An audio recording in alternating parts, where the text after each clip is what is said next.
प्यारे बच्चों, DRGP 82 में आपका स्वागत है। सबसे पहले आप इस चैनल के सदस्य बन जाइए। इसके लिए आपको सब्सक्राइब ऑन करना होगा और साथ ही बेल आइकन को दबाकर ऑल नोटिफिकेशन को भी ऑन कर लेना होगा, ताकि जब भी मैं वीडियो डालूंगा सबसे पहले आपको पता चल जाएगा।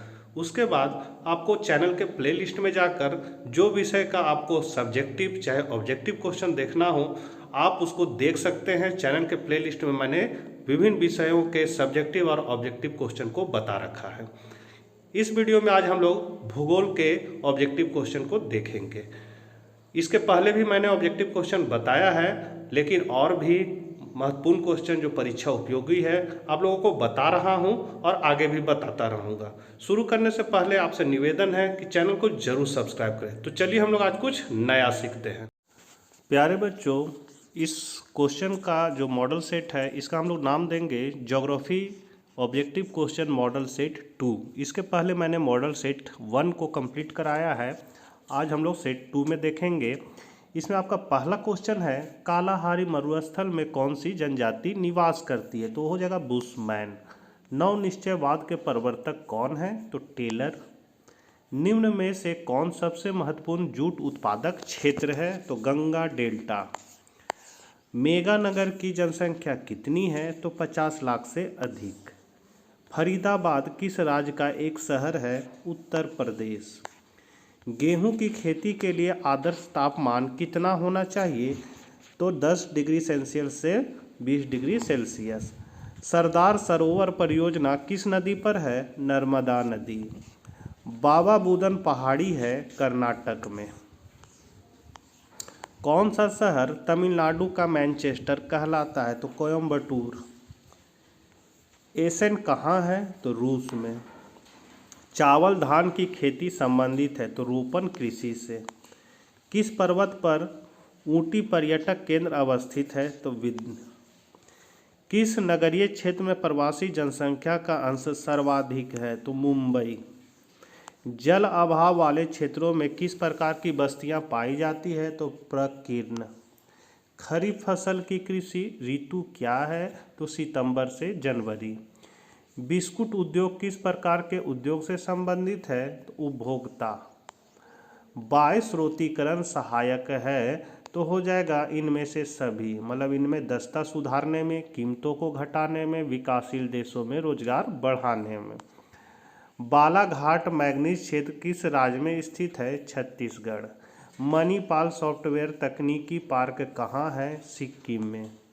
निम्नलिखित में कौन सा एक तृतीय क्रियाकलाप है? तो व्यापार। बाकी जो सब दिया हुआ है वो प्राथमिक क्षेत्र के क्रियाकलाप है। निम्नलिखित में कौन एक महाद्वीप में जनसंख्या वृद्धि सर्वाधिक है? तो एशिया। निम्नलिखित में वह कौन सा सबसे सस्ता परिवहन साधन है जो भारी सामान और लंबी दूरी के लिए उपयुक्त है? तो वो हो जाएगा जल परिवहन। अगला है, मानव भूगोल का जनक किसे कहा जाता है? तो टॉलमी को। निम्नलिखित में से कौन सा एक लॉ एस्क नहीं है? तो मैग्नेटाइट। अधिवास की लघुत्तम इकाई है कस्बा। निम्नलिखित में से कौन सा भारत में पुरुष प्रवास का मुख्य कारण है? तो काम और रोजगार। मानव विकास सूचकांक में भारत के निम्नलिखित राज्यों में से किस एक की कोटि उच्चतम है? तो पंजाब। निम्नलिखित में सर्वाधिक प्रदूषित नदी कौन सी है? यमुना। निम्न में कौन सबसे महत्वपूर्ण जूट उत्पादक क्षेत्र है? तो गंगा डेल्टा। रबी की फसल पैदा होती है कब? तो शीत ऋतु में। निम्नलिखित में से कौन एक ऊर्जा का गैर परंपरागत स्रोत है? तो हो जाएगा सौर ऊर्जा। फिर है, निम्नलिखित में कौन सा नगर नदी तट पर अवस्थित नहीं है? तो कोलकाता। निम्नलिखित में कौन सा राज्य नरोरा नाभिकीय ऊर्जा संयंत्र से संबंधित है? उत्तर प्रदेश। विश्व का सबसे लंबा झील जलमार्ग कौन सा है? तो ग्रेट लेक्स सेंट लॉरेंस जलमार्ग। चॉकलेट में कौन सा पदार्थ उपयोग होता है? तो कोको। किस वर्ष भारत को इंटरनेट की सुविधा प्राप्त हुई थी? तो 1988 में। विजयनगर इस्पात केंद्र किस राज्य में अवस्थित है? तो कर्नाटक। दुर्ग लॉ एस्क उत्पादक क्षेत्र है छत्तीसगढ़ में। भारत की कुल जनसंख्या का कितना प्रतिशत उत्तरी मैदान में बसता है? तो 1/3 भाग। मसाई क्या है? तो एक जनजाति। ये क्वेश्चन बहुत इंपॉर्टेंट है और बहुत सारे गेस्ट पेपर में भी ये क्वेश्चन दिया हुआ है। अगला है, निम्नलिखित में से किस प्रकार की बस्तियां सड़क, नदी या नहर के किनारे होती है? तो रेखीय।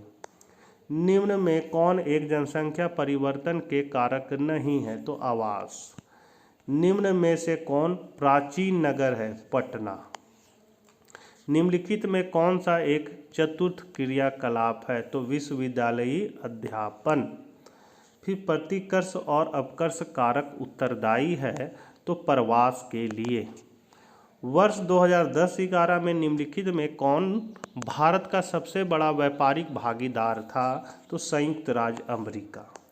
निम्नलिखित में से किस वर्ष में पहला रेडियो कार्यक्रम प्रसारित हुआ था? तो 1923 में। तो ये थे आपके महत्वपूर्ण ऑब्जेक्टिव क्वेश्चन जिसका आंसर आपको OMR पर देना है। नेक्स्ट वीडियो में हम लोग हिस्ट्री के महत्वपूर्ण ऑब्जेक्टिव प्रश्नों को देखेंगे। तब तक के लिए आज्ञा दीजिए। Bye bye.